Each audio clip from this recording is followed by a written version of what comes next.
Today, we return to Season 7 of the Miami Marlins Franchise here on MLB the Show 23.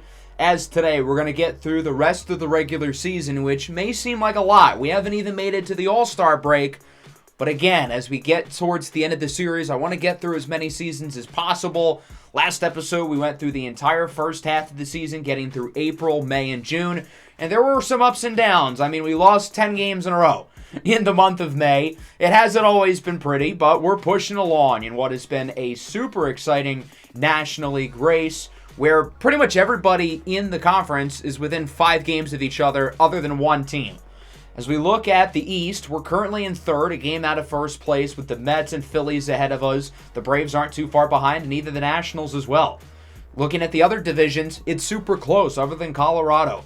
From 1 to 14, those teams are all separated by no more than 5 games. That's a crazy amount of parity to have 14 out of 15 teams in the conference still very much alive and well in the playoff race, which means there's going to be a ton of pressure for us and a lot of these other teams in the NL to perform at the trade deadline. The AL is super close as well. You even had the Oakland A's, who are currently slated as the last wild card. We've had some guys play well and some guys play not so well. Brian De La Cruz missed the first half of the season, basically. He's come back and has played extraordinarily well. He returned after the 10th loss of our 10-game losing streak, and as soon as he comes back, we start winning, which I think really shows a lot about him. Jazz Chisholm's really producing, again, per usual. Woody Landry is in contention for the NL batting title. He hasn't hit for great power, though. He only had 5 homers through the first 2 months of the year. He did have 6 in June, though, so the number's climbing back up. Isaac Stu, though, has been a little bit quieter. He's certainly been worse than last year. And then everybody else, for the most part, has performed about as expected. I was hoping for a little more from Kevin Alcantara, but other than that, pretty much normal. As for pitching, I don't know how he keeps doing it, but Edward Cabrera is finding new ways to impress me. He's pitched in 17 games this year, and he has been unbelievably good in just about all of them. He's thrown around 120 innings, ridiculous rates across the board, only 79 hits, 6 home runs, and 33 walks allowed while striking out 122. ERA 1.83, whip below 1, WAR at around 3.5. The rest of the pitching has been a little bit inconsistent, but we've seen the flashes from young guys like Berry and Jones, and the bullpen has also been a little bit inconsistent, certainly an area that I would like to upgrade once we make it to the trade deadline. So very briefly, we're going to make it through the All-Star break as well as the MLB draft, because that's now the portion of the year where we would do that.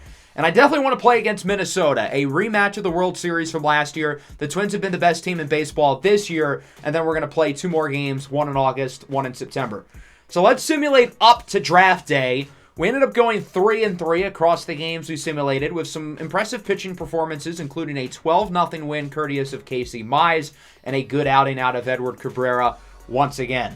Let's make it to the MLB draft, and I will point out I kept scouting on auto this year. I think it adds to the challenge, which is certainly the case because the game isn't very good at scouting. Our top pick, though, I really like, Felipe Torres. He's a utility, switch-hitting infielder who can play just about every position.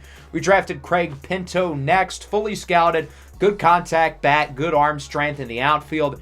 Then we took a complete shot on the dark in a lefty with Jesus Blanco, who's got a lot of upside, but we really haven't scouted him at all. So this pick could be really bad. It could also be really good. Who knows? After that, it was really hard to find talent with how poor the job our scouting department did. We picked shortstop Jack Jackson in the 3rd. He's a lefty. He's got good athleticism and possibly some offensive long-term upside. In the 4th round, we drafted an outfielder, Cleveland Thomas. Good power, good defensive profile, good arm, good speed. It's just about getting that contact up, and if he does, I think he could end up being pretty good value. And then at this point, I was pretty much drafting blindly. We drafted Grant Stevens in the 5th round. Good hits per 9, good walks per 9. I think those are the most important 2 attributes for pitchers in this game. And then the fun thing about winning the World Series is we get Mr. Irrelevant. We got to pick between around 7 or 8 players, and ultimately we decided on a 3rd baseman who apparently I didn't show for some reason. We ended up signing all of our draft picks, and despite the fact that I had scouting on auto, I would consider this a win. Our top 4 picks all had B potential, including Jesus Blanco, who had 89, and Jack Jackson, who had 87. Our last 3 picks all had D potential. I was kind of disappointed by Cleveland Thomas. I thought he would end up being a little bit better, but overall, I'll take it.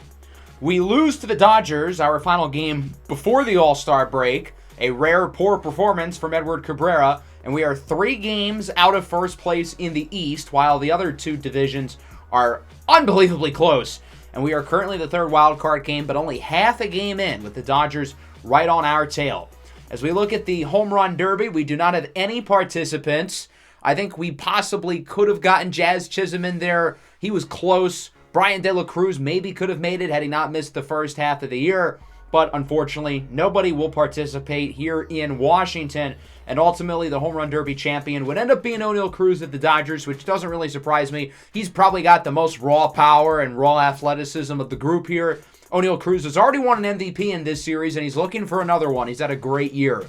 That'll bring us to the All-Star game itself. The National League ends up getting the win. We'll take it. It doesn't mean anything now. No longer does the winner of the All-Star game get home field in the World Series, but still, for bragging rights, we'll take it. Our All-Stars included, obviously, Edward Cabrera, who makes it for, I believe, a 4th time in his career, 4 years in a row. He ended up being the starter, period, which is pretty exciting. We did not have any relievers. I think Camilo Doval got snubbed, and I think he was the biggest snub on our roster. In terms of position players, I was hoping for MJ Melendez. No. Woody Landry does get in as a starter, despite the lack of power. The fact that he's hitting .330 is enough to get him in there. In the outfield, we ended up with Jazz Chisholm, even though he mostly plays infield, but still very well deserved. Only 3 All-Stars. I think Camilo Doval got snubbed, and I think Brian De La Cruz absolutely would have made it had he not missed half of the year with an injury. Here's a look at the All-Stars in the American League. Some interesting names here. A lot of guys on different teams. Now that we're 7 years in the future, it feels weird seeing all these guys in new places, such as Jose Ramirez, who has picked up right where he left off now with the Toronto Blue Jays. And then the Astros get their entire outfield in there because they're the Astros. What else do you expect? We're going to simulate this series against Colorado, bringing us to our World Series rematch against Minnesota. The Rockies are the only team in the NL who is not currently in the playoff push. They are really bad. We need to take advantage. During the simulation, whoa, blockbuster trade. Minnesota is trading away Kenny Felsch to the Red Sox for Cesar Guevara. I don't get this deal at all for Minnesota. Kenny Felsch was arguably their best offensive player. They got him last year for cheap at the trade deadline from Milwaukee. I don't get why teams like trading him. He's on his 3rd different team at 22 years old. Cesar Guevara is a good player. We wanted to draft him a number of years back, and I guess he'll be the leadoff hitter, replacing the role that Kenny Felsch had. But I just don't get it at all. Why not trade a guy like Elijah Green for him, who is not as good? We ended up sweeping the Rockies, thank God. Unfortunately, we make up 0 ground in the division, as the Phillies and Mets also sweep their opponents, but we are making some ground on the Braves and Nationals. That'll bring us here to the Minnesota series. I feel like we've got to pitch the Edward Cabrera game here, our best pitcher against the best team in the league. Unfortunately, we lose the first game with Robbie Jones taking the L against Cal Quantrill, who's been one of the best pitchers in the American League. So now we'll take a look at Edward Cabrera, who of course has had a ridiculously good season. The Cy Young favorite, or not. It's Logan Webb, which is kind of odd considering Cabrera has him beat in innings pitched, hits allowed, runs allowed, home runs allowed, walks allowed. Yes, Cabrera has allowed less of all of those things despite pitching less. More strikeouts, significantly better ERA, significantly better whip. His WAR is basically doubled. He has all the advanced metrics over Webb. The only thing that Logan Webb has on Cabrera is win-loss record. We are in the big 2024, or in the game, we're in 2029. Have we not learned to not judge pitchers by their record? That is a team stat, not a pitching stat. Jacob deGrom in his prime is the best pitcher I've personally ever seen. He had multiple losing seasons during that stretch. Have we not learned our lesson from him? Anyway, let's hop into this game. Cabrera beat Minnesota twice last year in the World Series, including Game 5, which of course was the elimination deciding game. The Twins are undergoing a lot of change after trading away Kenny Felsch, who's been their best offensive player this year for seemingly no good reason. Here's a look at Cabrera, who's won, of course, 2 straight Cy Youngs in a row. He's been even better than the last 2 seasons. Again, he continues to find ways to get better. I don't know how. But yet Logan Webb, who's been solid but nothing spectacular, is ahead of him for no good reason. Minnesota now has former Met Brandon Nimmo, who singles into center. Luckily, Minnesota wouldn't do any further damage with Nimmo on base, but it is interesting that he's now on the roster. As for the Twins, they'll be rolling with Simeon Woods Richardson, who's been pretty solid this year. Nothing spectacular, but not bad by any stretch, with an ERA right at the fringe of 4 and a whip at around 1.5. They'll face off against Woody Landry, who is alive and well in the race for the NL batting title. Gets another hit in the repertoire as he rips this one into the left center gap. That'll go for a double. Would have been a single had the Twins not played the shift, but again, teams still play the shift with him. He's been in the league 4.5 years, and they will never learn. Jesus Sanchez up the middle, base hit. Woody looks to score. He can move for a first baseman as he slides gracefully. It's an RBI single for Jesus Sanchez, and the Marlins lead 1-0. Top 2, Luis Gonzalez strikes out on the fastball. Good pitch by Cabrera. Leads all pitchers across baseball in strikeouts this year. As we move top 3, Gentry up the middle. What a play! Khalil Watson at second with an awesome diving grab. And I don't know if you guys saw the reaction from Woody Landry at first, but he looked pretty fired up. Jeremias Moyano, the former Marlins prospect, goes down looking. Great start for Cabrera. He's only allowed 1 base runner thus far as we go bottom 3. Jazz Chisholm with a high fly ball deep into center field. At the track, at the wall. It is gone into the second deck. I did not know that ball was going to have enough carry, but it ends up going nearly 440 feet. Jazz Chisholm's 21st of the year. That leads all Marlins. And Miami now leads 2-0. 2 gone now for Jesus Sanchez. He crushes it into right. If it's fair, it's gone, and it goes off the foul pole. Miami now leads 3-0. Jesus Sanchez goes deep. His 16th of the year as that one goes 422 feet. The 2 home runs in this inning did not scrape over the fence. They were towering piss missiles. As we move into the 5th inning now, 3-0 remains your score. Here's Kirilloff down the line with a double. The first base runner Cabrera has allowed since the 1st inning. And now Minnesota has a runner in scoring position. That'll bring up Gonzalez. Strikes out for a second time today as he goes down on the circle change. Chase Gentry now 2-2. Sharp grounder to third. Berry fields it cleanly. Throw to first is in time. That's 5 scoreless for Edward Cabrera, continuing to show why he is the Cy Young and not Logan Webb. Minnesota makes a pitching change. They'll bring Dane Dunning into the game. He's pitched in just under 100 innings and has been okay this year. Isaac Stu is up as a pinch hitter off the bench. Did not get the start today, but Miami's going to use him here as he gets an infield single. So Miami opens up the inning with an early runner. 1 away now. That'll bring up Jazz Chisholm, who homered in his last at-bat. And he grounds this one, splitting the third baseman and shortstop for a single into left. 2 runners on now. That'll bring up Woody Landry. He's been a base hit machine this year. So Dunning, wisely, is not going to look to give him anything good. That's a walk and the bases are loaded. As we know, Miami's not good with the bases loaded. But Jesus Sanchez has other plans. Deep into right. That one is gone over the Minnesota bullpen. A grand slam for Jesus Sanchez. His 2nd home run of the game, 17th of the year. And Miami more than doubles the lead as it's now 7-0. What a swing from Sanchez, who was homered twice today, and he's now driven in 5 runs. This one clears the bases. A grand salami.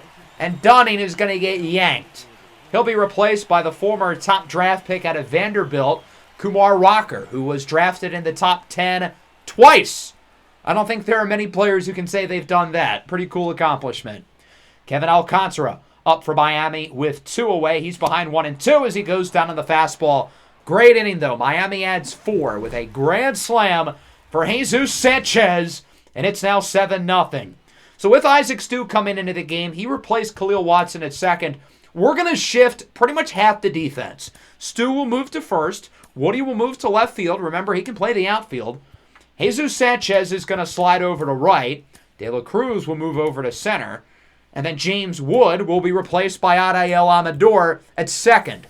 So quite the shift there by the Marlins to get Isaac Stu in the game. But I guess it worked out. Stu was the first base runner that led to the grand slam. Elijah Green is up for Minnesota. Speaking of former high draft picks, dribbler down the line. Going to be a tough play for Berry. And the throw to first is not in time. Green getting the start in the outfield today instead of Corbin Carroll, who was acquired via trade in the offseason. And Carroll's been abysmal. He's hitting like 170 this year. Jeremiah Moyano draws a walk. And for the first time today, Minnesota has 2 runners on base. Nimmo strikes out on the sinker. Runners on the corners, 2 away, and a big opportunity for Verdugo. Cabrera's 100th pitch of the night is a strikeout high and inside. 6 scoreless innings for Cabrera. The Marlins obviously have the big lead, 7-0, but they're going to keep Cabrera out there for a little while longer. If they can get him the complete game, they're going to try to do it. Isaac Stu is up with a runner on here in the bottom of the 6th as this ball's on the ground. Lee over to Moyano. Flips it over to first for a 5-4-3 double play. Good work there by Kumar Rocker and the Twins infield to turn 2. And let's move into the 7th inning now. Cabrera's still in. He's making quick work here of the Twins as Brooks Lee looks to avoid the 1-2-3 inning. And that will not happen. Sharp grounded to first. Good defense by Isaac Stu, who scoops it up and makes the play. That's 7 scoreless innings for the man who should be the Cy Young favorite in the NL, and he's not really showing many signs of slowing down. Into the 8th now. 1 away for Elijah Green. Strikes out on the slider. Another punch out for Cabrera. He is at 9. Moyano, 1-2. Swing and a miss on the curveball. Another strikeout for Cabrera. 1 inning away from what would be his 6th complete game this year and his 5th complete game shutout. Bottom 8. The catcher, MJ Melendez, the World Series MVP from last year against the Twins. Hits this one high and deep in a left center. It's got carry. It is out of here. Solo home run for MJ Melendez, and the Marlins added their lead as it is now 8-0. Melendez is 14th of the year, feeling like he got snubbed from the All-Star game. Kevin Alcantara now up for the Marlins 3-2, and Alcantara rips it into left. The Marlins go back-to-back, and they now lead at 9-0. Although the batting average isn't necessarily where we want it, he's hit for good power, his 14th of the year. Let's go top 9. Cabrera looking to finish off the job at 137 pitches against Alex Verdugo. Got him looking on the curveball. That'll do it. Marlins dominant win here over the Twins, 9-0. Great showing by the offense. They go deep 5 times today. And then on the mound, Edward Cabrera does his thing. He's taking the Cy Young listing personally, as he only allowed 4 base runners the entire game. Minnesota had 3 hits, 1 walk, 1 extra base hit. That's it. They had nothing going for them the entire game, and the pitching was very unimpressive as well. Number of guys performing well for us on offense. Jazz Chisholm, 3 hits and a homer. Alcantara gets 2 hits and goes deep. MJ Melendez with a homer, and of course Jesus Sanchez, 3 for 4, 2 homers, 6 RBIs. And then on the mound, Edward Cabrera was brilliant. 9 innings, 3 hits, 1 walk, 10 strikeouts, and most importantly, 0 runs allowed. His 6th complete game of the year, and his 5th that ends as a shutout. What a game from Edward Cabrera. And then, of course, you're wondering, no, he is still not the front runner for the NL Cy Young. It's still Logan Webb ahead of him for God knows what reason. Let's simulate up to the trade deadline now. We're going to finish the Minnesota series. We've got 5 in Baltimore and Boston, and then a big 4-game set against the Phillies. So I decided to only sim up to the finish of the Red Sox series, and there's a reason for this. You'll find out shortly. The offense decided to one-up themselves after the 9-0 shutout win against Minnesota. We will wrap up the series beating them 15-0. Minnesota did have 4 hits this time. Good for them, but the offense absolutely exploded. De La Cruz and Melendez each homered twice. Casey Mize 8 1/3 scoreless. Then the next game, we fittingly score 0, and guess who pitched for the other team? Former Marlin Yuri Perez, who hasn't been all that good this year, but he goes 8 scoreless with 13 strikeouts. We did win the other 2 games against Baltimore, and we also swept the Red Sox, including an 11-0 win here in the first game. You can take a guess at who pitched for us. Another shutout and another complete game for Edward Cabrera, his 7th complete game of the year, and that's what it takes for him to be in first place for the Cy Young. It only took for him to have less than half of Logan Webb's ERA. Apparently, it was that easy the whole time. Cabrera has a 4.6 pitching WAR. The next highest in either league is 3. There's a real shot we could sit Cabrera the rest of the year and he would still have the best pitching WAR of anybody in baseball.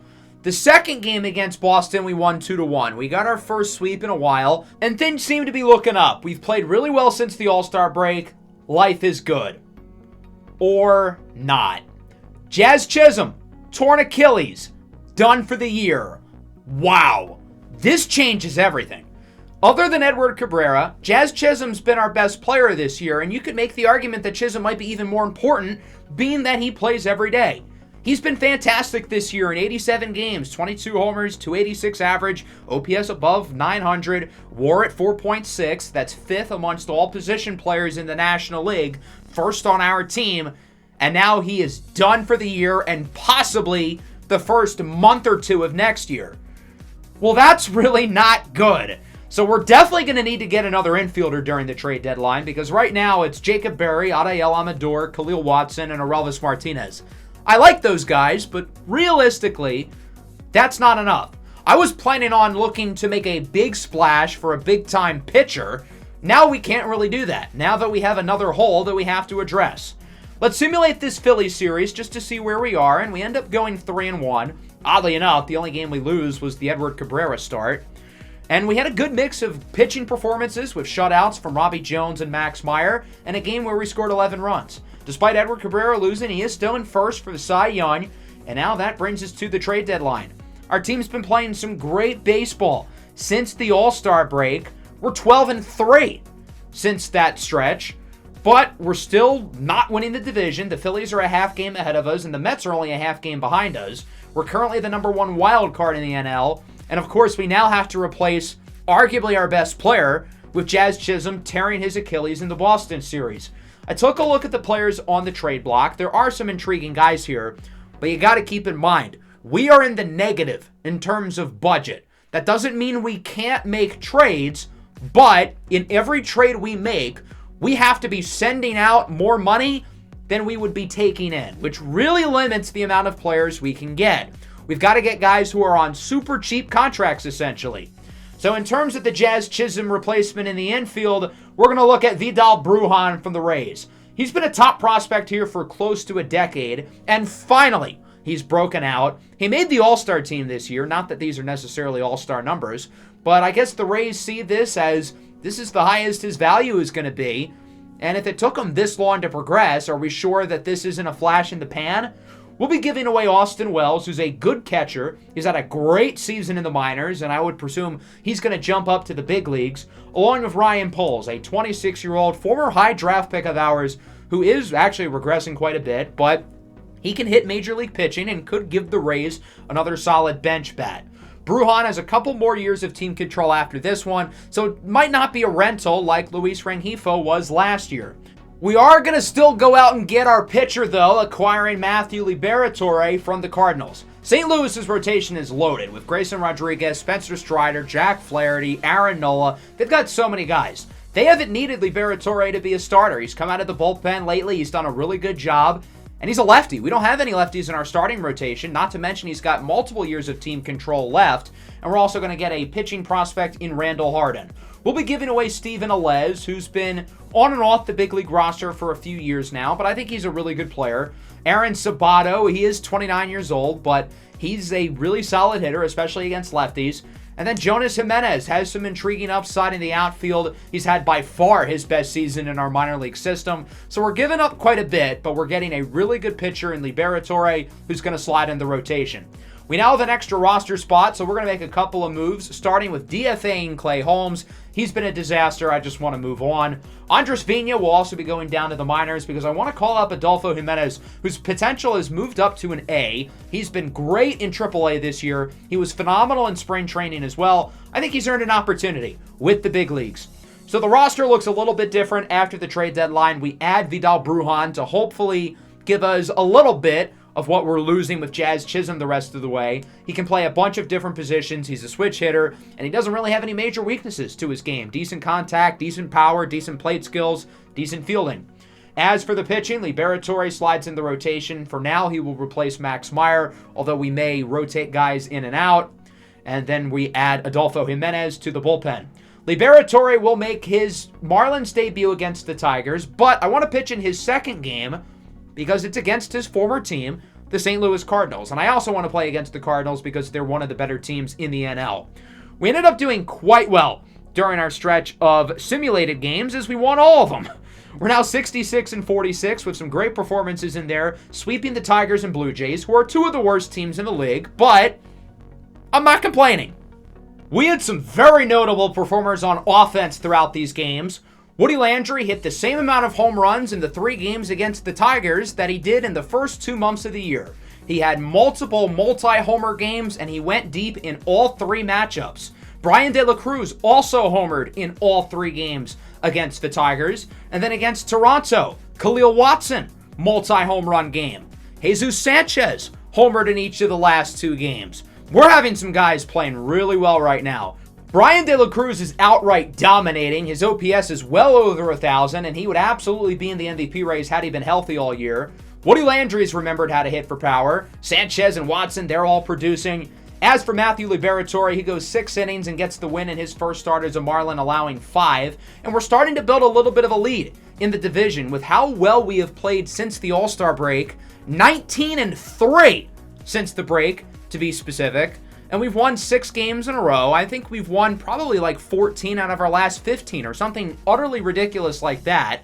So long when we had that 10-game losing streak in May. Things have changed, and we've only lost once since Jazz Chisholm got hurt. Obviously, that's still a big loss, but it's good to see that we've been able to play well without him. Here's a look at both lineups, and here's a look at Matthew Liberatore making his second start with the Marlins against his former team, the St. Louis Cardinals, who I feel like kind of wasted him by shoving him in the bullpen where he's been the last few years. I feel like he's got something to prove against his former squad. Elroy Christian, the rookie, leads things off, and he rips this one into the gap. That one should go for extra bases. A quick start for St. Louis. Alcantara makes a great angle on it, but Christian is safe at second. That'll bring up the number 2 hitter, Kenny Shepard, in his Major League debut. First career at bat! Launches it into left! And the Cardinals are on the board early here in this one. Welcome to the big leagues, Kenny Shepard. This is the guy who replaced Liberatore on the roster. And he goes yard. How about that? The hits are going to keep on coming. Bo Bichette, former Marlin, would draw a walk. Gavin Lux, former Marlin, with a single. That'll bring up Spencer Torkelson into right. It goes off the wall. Bichette scores. Lux looks to join. The throw from Watson is not in time. 2-run double for Torque, and St. Louis puts up 4 runs in the first inning against their former teammate. Gavin Stone gets the start for the Cardinals. The one guy in their rotation who isn't elite, and, well, these numbers are not even close to elite, 5.85 ERA, 1.65 whip. With 2 away, he'll face off against Woody Landry, who's now hitting for .342. Despite hitting for more power, the contact hasn't suffered. If anything, it's gotten better. He flies out to right. It is caught, and the Cardinals retire the side as we move into the second. Aaron Sabato, the former Marlin, who was part of the Liberatore trade, goes deep into left center. His first home run of the year, and the Cardinals now lead at 5-0. What an embarrassing start for Matthew Liberatore. He allows homers to the guy who replaced him on the roster and the guy he was traded for. The hits are just going to keep on piling away as Elroy Christian gets his second double of the game. There's still nobody out, by the way. I would imagine the Marlins are very close to pulling the plug on Liberatore because this has been a legit disaster. Leonardo Mora hits it well into left. The runner at second was so slow getting off the base that he's out at third. Heads up defense by Jesus Sanchez in left, and poor base running by Elroy Christian. Let's go bottom 2, runner aboard for MJ Melendez. Swings at a pitch well out of the zone, but that proves to be a good decision as he is in with a single. Runner makes it over to third. That's Sanchez. And so there are runners on the corners. Shepard, who had the home run earlier, is injured out in left field, so his big league debut comes to a close. Homers in his first career at bat, and then gets hurt in the second inning. That's quite the debut. Sal Frelick, Boston College's finest, will replace him out in left. Kevin Alcantara bloops it into center. It's caught. Runner from third. Sanchez looks to score on the sacrifice. He's safe. And so the Marlins are on the board. It's now 5-1. Got to start somewhere, right? Liberatore still in the game here in the third as Torque rips it into center. Alcantara at the track. At the wall, he comes down with it, colliding into the fence. What a play by Kevin Alcantara. Tim Comstock, that's the most St. Louis, Missouri name I've ever seen, pops it into foul territory, and Sanchez makes the catch. What a play by Jesus Sanchez, continuing to play legit Gold Glove defense out there in left field as he makes a highlight Sports Center type of grab. Bottom three, Brian De La Cruz into right center. That one will go into the gap for what looks like a double. His OPS right now is at around 1,050. If he keeps pace and is healthy the rest of the year, he may very well lead the National League in a lot of hitting categories. Runner on third now. 2 away for Woody Landry. He's going to ground this one down the line at first. His former teammate Aaron Sabato scoops it up, tags the base, and the Cardinals get out of the inning with no further damage done as it remains 5-1. Liberatore will continue to stay in the game. The Marlins want to roll with him for as long as they can as he strikes out Elroy Christian. Liberatore started off really slow, but you got to give him credit. He's looking better. Runner on second for Bo Bichette, who strikes out on the fastball. Back-to-back scoreless innings for Liberatore as we go bottom four. Kevin Alcantara up with 2 away, and he will ground this one up the middle. What a scoop at second for the out. Great defense there from Elroy Christian as the Cardinals lead 5-1 going into the fifth. Gavin Lux, former Marlin, grounds it to first. Landry from his back makes the throw. The defense in this game from both sides has been unbelievable. Torkelson now, 3-1, grounds it to second. Watson will look to make the play, and that'll wrap it up for Matthew Liberatore. I know things started off rough. It's got to be embarrassing getting mashed by your former team and the guys who replaced you, but he was able to respond through adversity and pitched pretty well after that, not allowing any runs over the last 3 innings. As we go bottom 5, here's Watson into left center. That ball is gone into the shrubs, and Khalil Watson cuts the lead down a little bit. It's now 5-2. Watson with his 7th homer of the year, his 3rd in the last 3 games. He's been playing very well as of recent, and that's going to yank Stone out of the game. After how this game started, who would have thought that the Cardinals go to the bullpen first? And it's Steven Alez, the former Marlin, into the game. He's pitched 1 2/3 innings in his Cardinals debut, and he allowed 5 runs. Not a great start with St. Louis. He's hoping his second outing ends a little bit better. Brujan to second, and he makes it safely to first. An infield single for Vidal Brujan. That'll bring up Brian De La Cruz. Got a base hit in his last at-bat, and he draws a walk. 2-1, tie and run at the plate. It's Isaac Stu. Full count, draws another walk. Alez can't seem to find the strike zone right now. The first 3 guys he faces off against all reach, and the bases are loaded.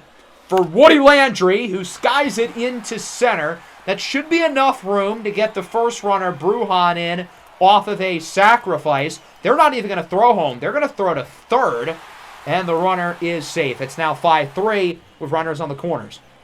That'll bring up Jesus Sanchez, who with the big grand slam earlier today against Minnesota, looking to come up big again. Into the gap. 1 run scores. It's now 5-4. There's Isaac Stu rounding third, looking for the tie. It's going to be close. Throw to the plate is offline.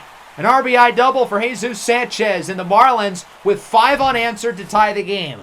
Steven Alez's second outing as a Cardinal goes even worse than his first, allowing 4 runs in less than 1 inning.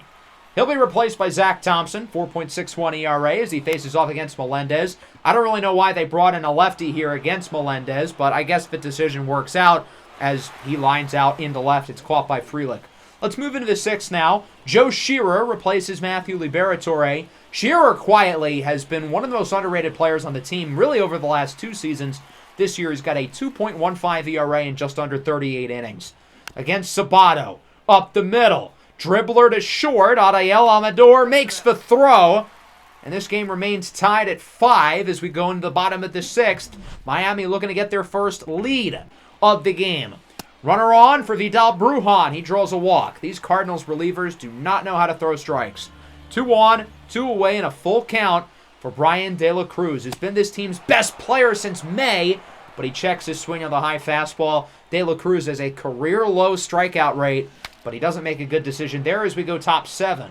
Here's Christian with a dribbler. Shearer, get to the ball! What are you doing, man? That ball was right to you, and he couldn't come down with it. Somehow it'll be ruled as a hit for Christian. Bichette, grounder to second. Watson to Amador to Landry. Double play. Marlins turn 2 off of the former Marlin, Bo Bichette. These two teams have done a lot of business with each other in terms of free agents and trades. We've each made a big trade deadline deal with each other over the last 2 years. Maxwell Demisle is in for the Cardinals here in the bottom of the 7th, as Isaac Stu hits this one into the opposite field, hitting from the right side of the plate here, facing off against the lefty. Looking to make it to second. He slides in safely with a double. So the Marlins have a runner in scoring position with nobody out. They really have all the momentum right now.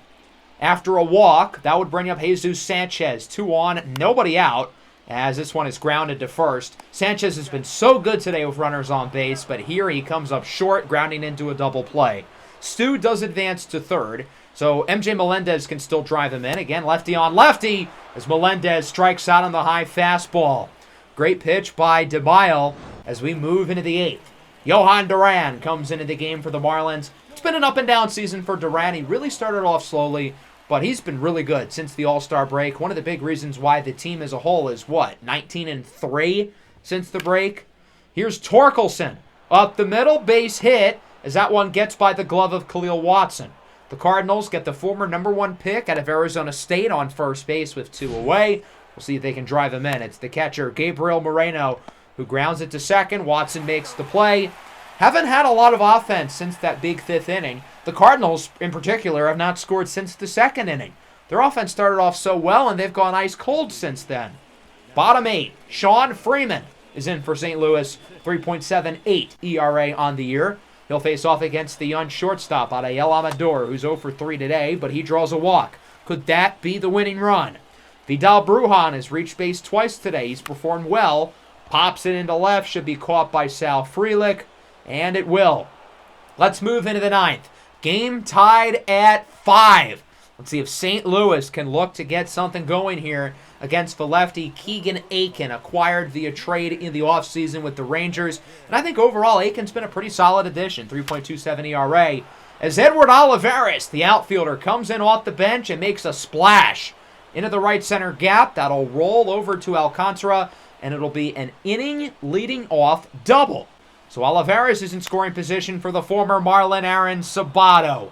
Into right, it drops fair. De La Cruz misplays it, just like it's season 1 with that defense. Sabato's looking for third, and he's going to head back to second. It's an RBI double for Aaron Sabato, and the Cardinals lead at 6-5. Elroy Christian into the gap. Sanchez cannot make the play as it'll roll to the wall. Sabato scores, and it's now 7-5 St. Louis. The Cardinals' offense is back after doing nothing since the 2nd inning.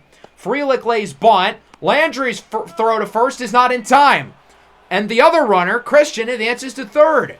So the Marlins are going to yank Aiken out of the game. He's been a disaster. He'll be replaced by Camilo Duvall, 1.69. Nice ERA as he walks Bo Bichette. The bases are loaded. Got to watch out for the double play, though, as Mora grounds it right to second. Watson to Amador over to first. They get 2. In hindsight, I think Watson really should have thrown it home. They still could have gotten 2. That's a big mistake. Gavin Lux goes down looking. That'll wrap up the 9th. St. Louis gets 3, and they lead 8-5. Johnson Bernard, the All-Star, is in to close it for the Cardinals, looking for his 39th save of the year. That'd be 2nd in the NL.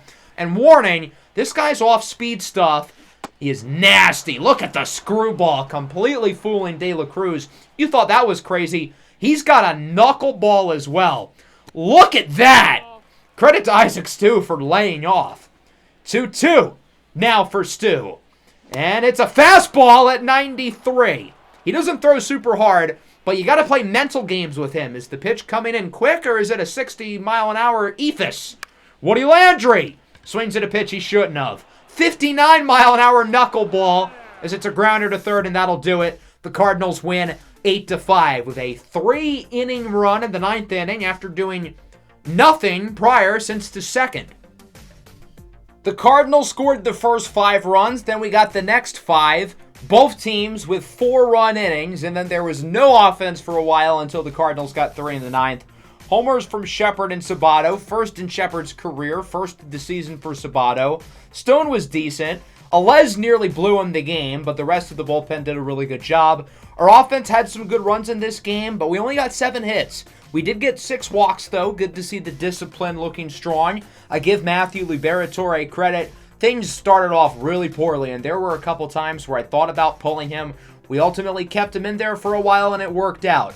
Most of the bullpen was good, other than Keegan Aiken, who allows for 3 runs in the 9th, which ultimately gives us just our 4th loss since the break. We're still only 1 game ahead of the Phillies, though, as we're going to do some simulating here through the rest of August. 2 more games against the Cardinals. Got some good teams on the schedule, such as the Nationals, Astros, Mariners, even the A's. We play Washington twice. We also have Pittsburgh as well. During our simulation, Kevin Alcantara tears his calf. This very well could sideline him for the rest of the regular season. Ideally, we get him back for the start of the playoffs, assuming we get in, that is. So Alcantara's obviously had an up and down year, on base below 300, but the average has gotten up a little bit, so the timing of the injury is kind of unfortunate. The team ended up having another really strong month, though. Edward Cabrera did the thing again, and he did it again. That's, I think, 8 complete games for Cabrera, 7 of which are shutouts, and he is still the Cy Young favorite. Thank the Lord. Logan Webb, despite having 2 more wins, is not ahead of him. Cabrera has a 5.8 pitching WAR, and to put that in perspective, 8th place has half of that. He has 8 complete games, and 2nd and 3rd combined for 8 in the National League, which ironically is Robbie Jones and Casey Mize. Keep in mind, no pitcher has gotten double-digit complete games since the turn of the century. The last to do it was Randy Johnson in '99. Woody Landry is still the favorite for the batting title, and he's 3rd for the MVP. He's hit 24 home runs in the last 3 months. I think 17 since the All-Star break, so the power has truly come alive. Isaac Stu had his best month of the year in August. He's back to business. De La Cruz still producing. Sanchez still producing. Jacob Berry is playing really well. Vidal Brujan has had a pretty solid first month here with the Marlins. And then pitching-wise, Casey Mize has been fantastic since the All-Star break. One of the big reasons for the turnaround, he really struggled early, but has played very well since then, and the pitching seems to be in a good spot. Look at this division lead. We're up by 7.5 games, seemingly out of nowhere. We're winning a lot of games, while the Phillies and the Mets are losing a lot, so much so that the Braves are now in 2nd. We're still going to play one of these games against the Phillies, so we'll simulate the 3-game set against the Oakland Athletics. We're still projected to make the postseason in the AL. We're going to get through the rest of September today, unless one of the final series of the year decides the division. So Adael Amador tears his MCL against Oakland, and he is now done for the year. That's not good. 2 of our regular starters are out for the remainder of the season, and for Amador, the season-ending injuries are piling on. That's 3 years in a row. Amador has missed close to half of the last 2 seasons due to injury. He only played in 77 games this year. He only played in 98 this year. It's not even like his durability rating is low. I think he has like an 87 durability, which is pretty good. But that's 3 straight seasons now where he's gotten a significant injury right at the end of the year. It's no longer a coincidence at this point, right? It's become a trend with him, and it's unfortunate because he's had a really good season. The offense has been more consistent. The defense has been significantly better, but we're not going to have him the rest of the way, and hopefully this is not a sign of things to come with him. We have 4 open roster spots thanks to some of these injuries and it being September call-up time, so we're going to bring up 2 pitchers. Geronimo Gonzalez and Tobias Starr, 2 guys who have not played in the big leagues yet, but did perform well in spring training. Rod Landino, former first-round draft pick all the way back in Season 2. He was a top 10 pick of ours, and we're still pretty high on him. He's had a very up-and-down minor league career over the last 5 years, but we're going to give him an opportunity in the bigs, and then the final spot will go to Esteury Ruiz, who's had a good season in AAA hitting the ball, and obviously he's a threat on the bases. I wouldn't mind getting one of Ziggy Zidane or Brandon Clark up in the majors before the end of the year. We would end up taking 2 of 3 against Oakland, now 82-55. I'm going to play this second game against the Phillies. Tyrell Berry is the only one of our current starters who I haven't pitched with yet, so we're going to simulate through the Liberatore start as we get the win 9-5. The offense continuing to produce while the pitching overall has been really solid since the break. We're now 8 games over the Braves, 8.5 over the Mets, and 9.5 over the ice-cold Phillies. This was supposed to be Ronald Andino's debut. He bruised his tricep in warm-ups, and we ultimately made the decision to keep him in the lineup. I didn't want to take away from his debut, but we might take him out a little bit earlier, so that could be something to monitor. Game 2 of a short 2-game set here at Citizens Bank Park, and likely the last game that we play here in the regular season, assuming the division race doesn't get super close, now that we've built up a really comfortable lead over the last month or so. Ronald Andino, the former top 10 draft pick, hailing from Puerto Rico, will make his big league debut, batting 8th and playing shortstop. The lefty has been in the minor league system for nearly 5 years now, and he's really made some strides in his development over the last year or two. Miami, of course, with a lot of injuries, no Jazz, no Alcantara, and no Ariel Amador. Here is Salvatore Rousseau, acquired in a trade made earlier this year with the Mets. Rousseau has 18 losses. That's more than anybody in all of Major League Baseball. He's lost a lot of games. 2 runners on early, 1 away for Isaac Stu. Grounded to second. Phillies should turn 2, and they do. Rocking the baby blues here in an afternoon game as we go bottom 1. Taking a look at Tyrell Berry, who's been pretty good this year. Berry has pitched a lot over the last couple of seasons, but has not made the postseason roster. I think he's earned it this year, but the question is he one of Miami's 5 best starting pitchers? And I'm still not really sure. He gets Juan Soto to go down looking and retires beside here in the first as we go top 2. The catcher, MJ Melendez, gets things started for the Marlins. Lefty on lefty, just as he likes it. Single into left, already the 3rd hit of the game for the Marlins within their first 5 batters. Hopefully they can continue to compile some base runners without a double play, please. Jacob Berry hit sharply into left. That'll go for a hit. Berry continuing to have a really strong season. He's finally put the pieces together for a whole season, assuming things don't go downhill in September. 2 in scoring position, 2 away. For Andino, his first big league at bat is a big one, and he goes down on the sinker. Andino's offense and his contact is probably the weakness of his game, but he's got good pop. He's a great defender, and he's super fast. Bottom 2, Alejandro Kirk goes down on the curveball. Filthy pitch by Berry. Now against Bryce Harper, he goes down on the fastball. Tyrell Berry retires beside in each of the first 2 innings, looking great so far as we go bottom 3. Justin Crawford, the son of longtime big league veteran Carl Crawford, goes down looking as well. That'll bring up Hao-Yu Lee. The infielder here with 2 away behind 1 and 2. He goes down looking as well. Berry with 5 strikeouts through the first 3 innings, 4 looking, and he's allowed no base runners. Off to a perfect start. 9 up, 9 down as we move into the 4th. Jacob Berry hits this one into right center. Hits it well. His 2nd of the game as it rolls near the wall, looking to make it to second for a double, and he slides in safely. Even though the Marlins have gotten base runners, they haven't been able to score. Give Rousseau credit. He's gotten the Phillies out of some jams. 3-1 for Sanchez. Hits it well into left center, but it will be caught by Juan Soto. Both pitchers have not allowed any runs yet, and they've done it in very different ways as we go bottom 4.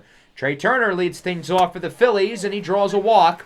Finally, the Phils get their first base runner of the game. Bryson Stott up the middle.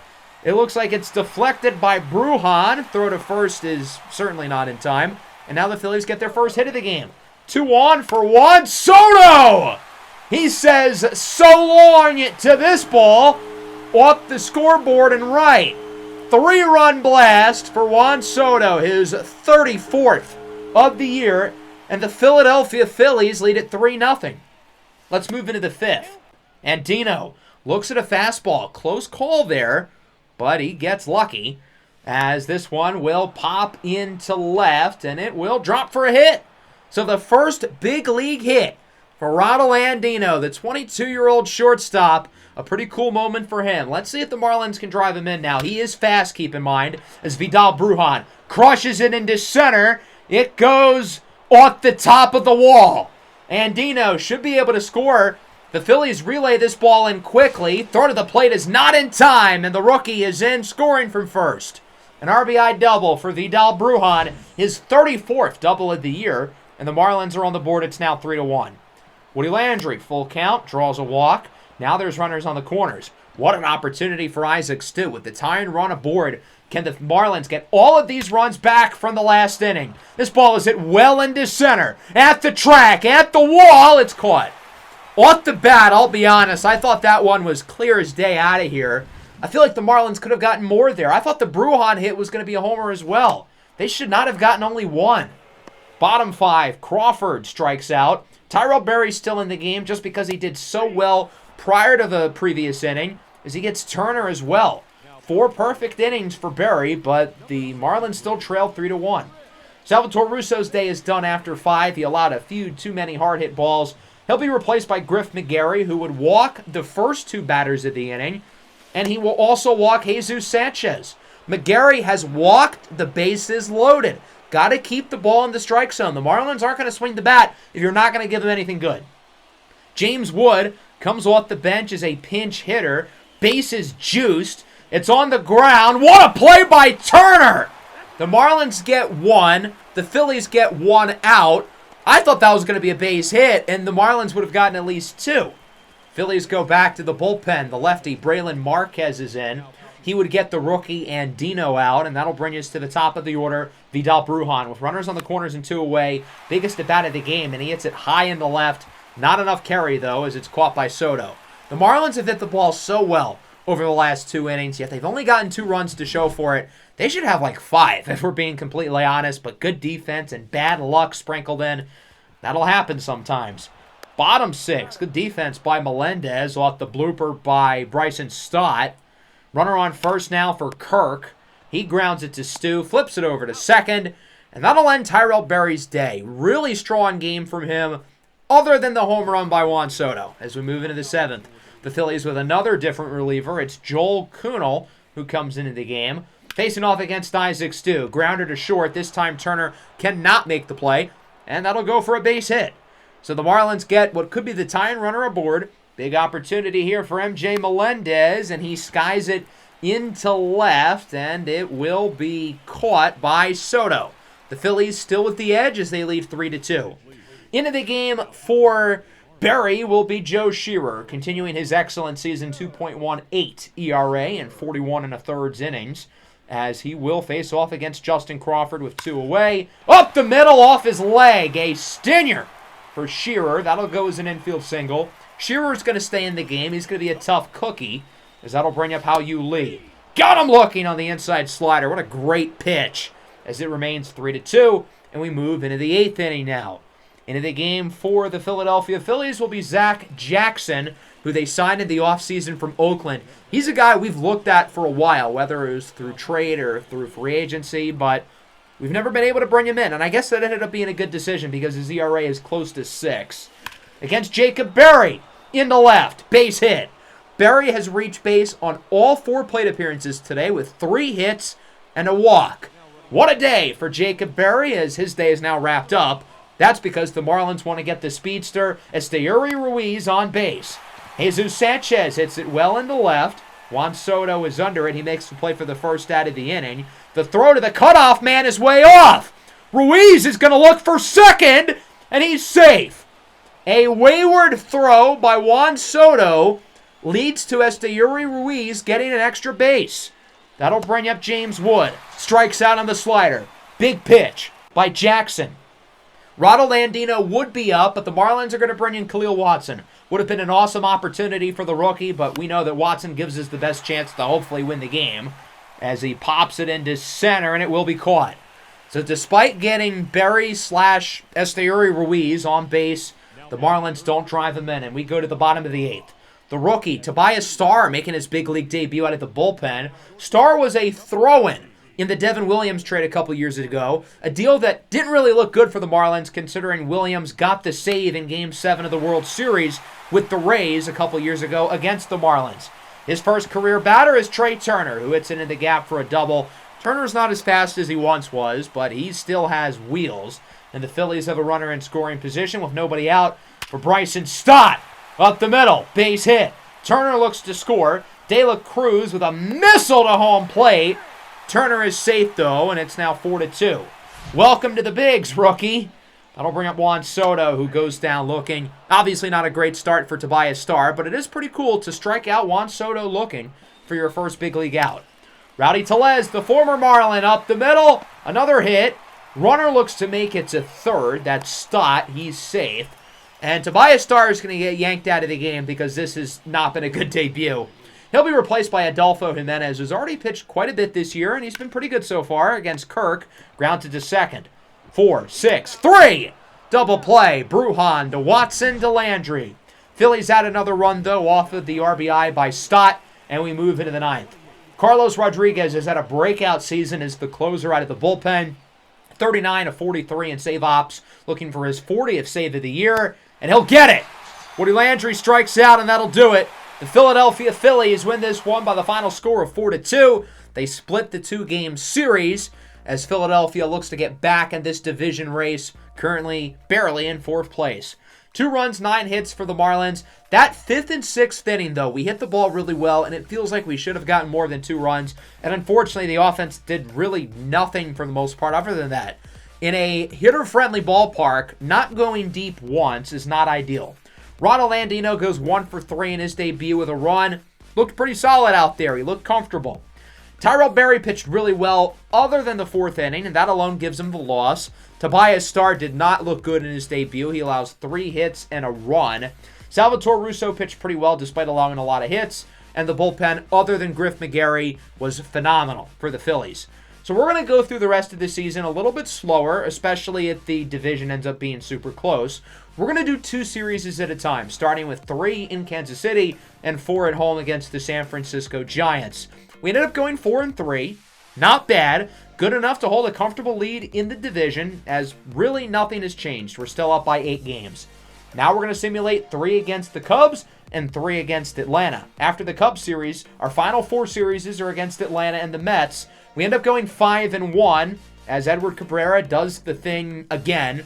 His 9th complete game and his 8th shutout of the year. We have clinched a playoff spot, and with one more win in this series against the Mets, we clinched the division. It only took us 1 game. The Marlins are division champs once again. 94-62, 9 over the Mets with 2 series to go as we win our 3rd consecutive division title in team history. It hasn't registered yet, but we've won 3 in a row after the Marlins had never won a division title prior. Now, these last couple of games are still important. We haven't clinched the 1 seed yet, but we're very close to doing so. We only need to win 1 more game, or had the Cardinals and Dodgers lose 1 more to do it. We're going to make a quick roster move, moving Aurelvis Martinez to the minors, because I want to call up Ziggy Zidane. He's had a great year in AAA, and I want to get him some looks in the big leagues. So we're going to simulate here 1 game at a time until we get the number 1 seed, and it doesn't really take long. We only needed 1 game. With that, our Marlins will be the number 1 seed in the National League playoffs. It looks like we'll finish with the 2nd best record in all of baseball over the Twins, which is an accomplishment because going into the day, we were barely the 2nd wild card. We're going to simulate through the rest of the year as Adolfo Jimenez strains his pec, and we will not have him available for the start of the postseason. I don't know if he would have made the playoff roster, but I guess a decision's been made for us. We go 97-65, only winning 2 of our last 4, including our last game against the Mets that we win 16-15. Lot of offense, to say the least, and we won this game scoring 16 runs with our B team. We only had a few starters in there. Our only elite starter who played in this game was Woody Landry. Casey Mize was abysmal. The bullpen obviously wasn't great either. I don't want to give Mize a ton of flack, though, because he's been so good since the All-Star break. Let's take a look at the final standings. The Mets and Braves both get wildcard spots, while the Phillies, who were in 2nd place for most of the year, miss. The Cardinals win the Central, the Dodgers win the West, the Giants get a wild card spot, no San Diego, no Arizona. Remember when the Diamondbacks had the best record in the NL through the first month? That was fun. Yankees, Twins, and Mariners win their divisions. The Athletics do get a playoff spot. Good for them. They'll play against the Red Sox in the first round, while the Astros get the final wild card. Here's a look at stats for the year. Many notable performers. Got to shout out a lot of guys. Despite the injuries we've gotten, Brian De La Cruz was so good after coming back from his injury. Woody Landry, 40 homers, wins the batting title. What a year for him. And as for Kevin Alcantara, we might get him back for the NLDS. I think it's like 50-50 on whether he'll be available off the injured list. We had so many guys, though, on offense who could produce. Despite having these guys injured, we are going to have somebody available off the bench who can produce. Jacob Berry finished second in WAR. What a year for Berry. Finally putting the pieces together. I'm really happy for him. The only guy above him was Woody Landry, who had a WAR of nearly 7. We had 12 players with a WAR above 2. So even though 3 of those guys are still hurt, we can field a 9-man lineup with guys who had WARs above 2. As for the pitching, these are the numbers Cabrera finishes with.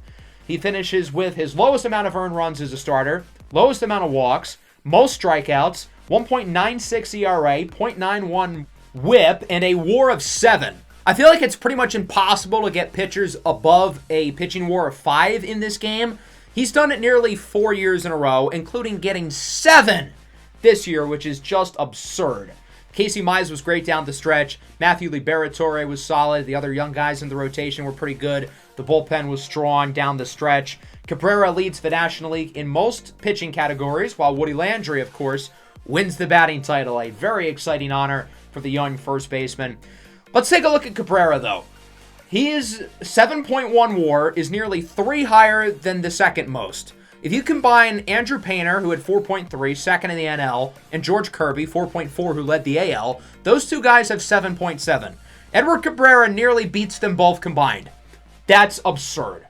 Our team ended up with a few awards. Of course, Edward Cabrera wins the Cy Young, thank God, while Woody Landry wins the Hank Aaron and the batting title, finishing second for MVP behind O'Neal Cruz. And looking at Cruz's numbers, I get it. He was absolutely ridiculous this year for the Dodgers. I would have loved to have seen Woody or Cabrera win the award, but O'Neal Cruz was dominant, so I get it. Cabrera ends up winning his 3rd consecutive NL Cy Young. Woody Landry, hitting .338, not only wins the batting title for the NL, but leads all players in Major League Baseball, period. Yordan Alvarez was supposed to lead all players, but he cooled off down the stretch, paving the way for Woody. It really looked like his new contact approach was going to hurt his power, but 35 home runs in the last 4 months says otherwise. Cabrera is not only a great pitcher, he finishes second for the Gold Glove. MJ Melendez and Jacob Berry finished third. Interestingly, we had the top-ranked defense in the game, which kind of surprised me, but when I thought about it, of our key players, other than Isaac Stu, everybody is a plus defender. So, I guess it makes sense. As for Silver Slugger, Melendez finishes third. Tyler Stevenson, his former Giants teammate, finishes first. Woody Landry wins it for first base, very well deserved, making up for Isaac Stu not winning the Silver Slugger last year. We had nobody else, interestingly, finish in the top 3. I guess the thing with our team is, other than Woody Landry and I guess 4 months of Jazz Chisholm and 4 months of Brian De La Cruz, we didn't necessarily have any stars. It was just everybody really playing well evenly, and I think that's the great thing about our team. We're so deep. Next episode, we're going to get into the postseason. I haven't decided how I'm going to format the playoffs yet, whether I do like 1 series per episode or if we just do the entire thing. This season was a lot of fun, and I'd love to do 1 or 2 more seasons super fast-paced, just as we've done with Season 7. So let me know what you thought of the new format down below in the comments. I know this was a long episode. We had a lot of stuff to get over, but I appreciate you guys for hanging around. Make sure to leave a like and subscribe to the channel if you are new. Peace out.